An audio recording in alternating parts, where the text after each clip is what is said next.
I don't have children, so I have books.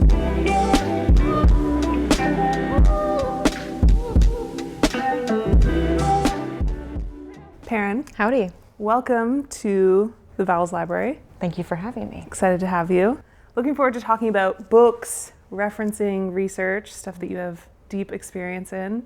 I heard on a podcast that you grew up with a letterpress in your garage. Is it Oh, still it's still there. Yeah. Yeah. When I was there last, kind of tried to fire it up. Yeah. I grew up learning how to letterpress printed early books and short stories and birthday invitations on it. Amazing. Yeah, super fun. So you must have tacitly absorbed a lot of references and been around a lot of books and being around a lot of visual material. But do you remember the first thing that you kind of consciously sought out for yourself, as opposed to just something that was kind of in your midst?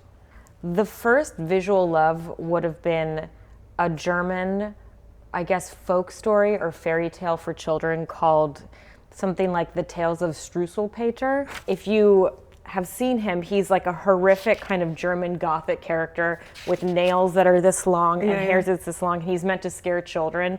And the lessons are things like, if you misbehave, he's going to come and bite all your fingers off. Really, really terrible lessons. But the illustrations were awesome because they were really gruesome, but kind of friendly as well. So they were kind of sick. Okay. So I really loved that. That's what you loved. In your work now as head of publishing at A24, what is the research process like when you and your team are beginning to develop a book? Okay, this is the most fun part of my job. Okay, amazing. So whether the idea is coming from a filmmaker or from a movie and we're trying to expand on the world that they've created, or we're trying to tell a unique story that's nothing to do with any of our movies, the most fun place to start for me is go to old bookstores that are not well organized, where there's just kind of a bunch of random old things that have survived the test of time, not because they are the best, but just because someone forgot about them. Yeah. And now they've been resurrected in someone's basement shop. And when you look at old books and now you're divorced from the context in which they were published, you're able to see them objectively as a container for parts, I guess, but I'm able to just kind of respond more immediately without being weighed down in whatever the politics of the time that something was published in. And so I kind of have a running repository, and sometimes I'll just buy things and I don't know what I'm going to use this for, but I know it's going to be something, and often 2 years later I'll go to my shelf, we'll be trying to figure out a new book. I'm like, that's why. There it is. That table tennis book that I didn't know that was going to be so pivotal. Yeah. We're a proper publisher, so we look at current market comps and we do all that, market analysis, but the fun part is really going back. Are you ever working on books before the movie is complete? Yeah, for sure. How does that complicate the research process or the development process of the books? Number one question is there anything that the filmmaker has left on the table here for us? Because if the film is the be-all, end-all of an idea, then we're not going to make anything duplicative. The filmmaker has exhausted in a good way this entire world. Yeah. But sometimes there's a way to create a space for the audience to re-enter it in a new way. And so something like the Daniels film, Everything Everywhere All at Once. Don't let anything distract you from it.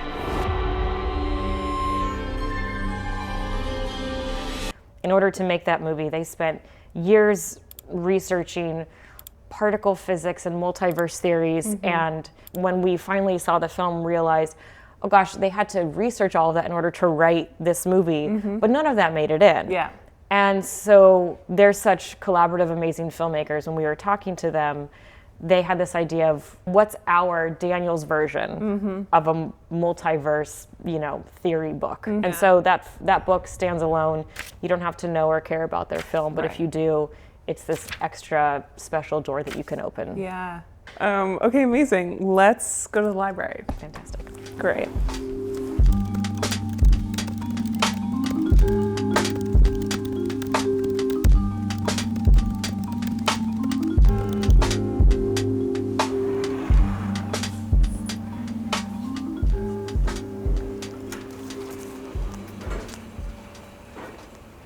What's the first one? All right, we've got Purple Journal, but look how thin this is.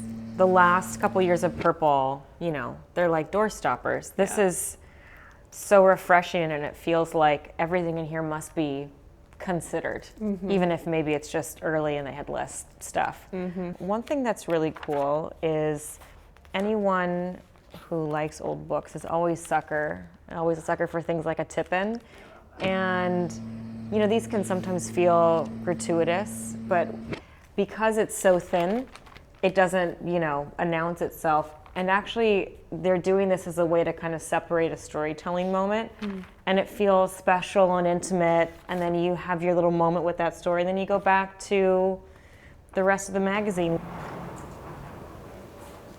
This is advertising flyer graphics, fashion, gourmet, home, leisure, and more, which is kind of like funny and ha-ha. But what I love about this book, and also this, which is Brochures 3, so collection of brochures, the third one, there were so many brochures to collect, is whenever someone sort of exhaustively documents something that doesn't really need to be documented. There's something that these are more than the sum of their parts. Together they feel, I wouldn't say they tell a story, but it does kind of give me ideas. Like, this is just a fluffy bread.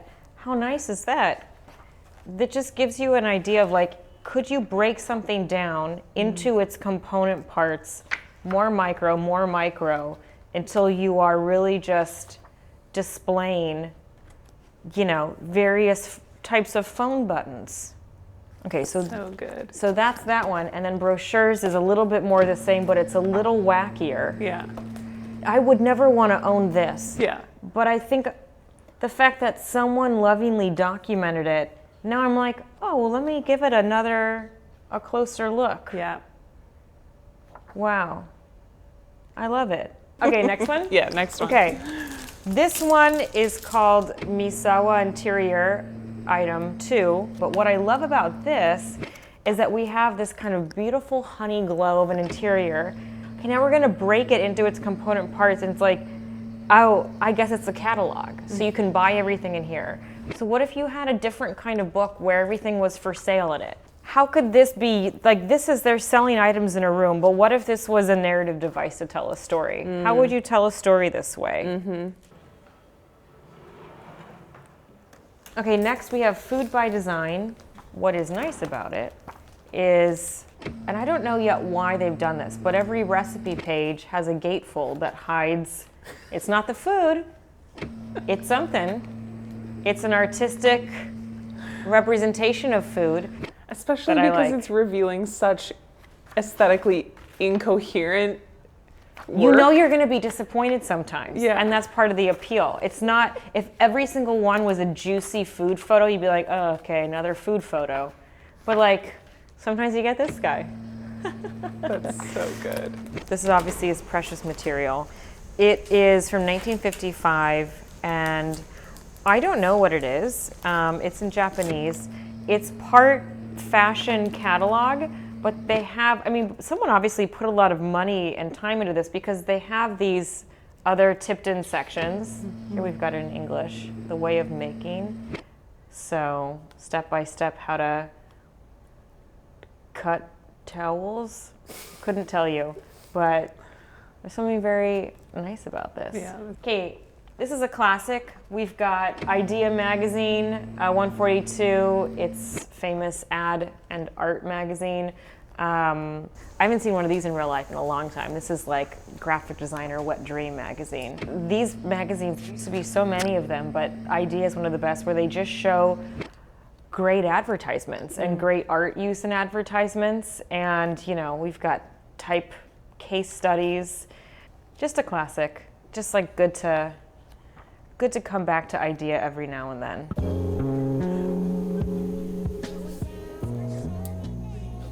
My name is Perrin Drumm. I'm the head of publishing at A24, and I am submitting, can I ask you a question? The Art and Alchemy of Street Casting by Jennifer Venditti, which we published.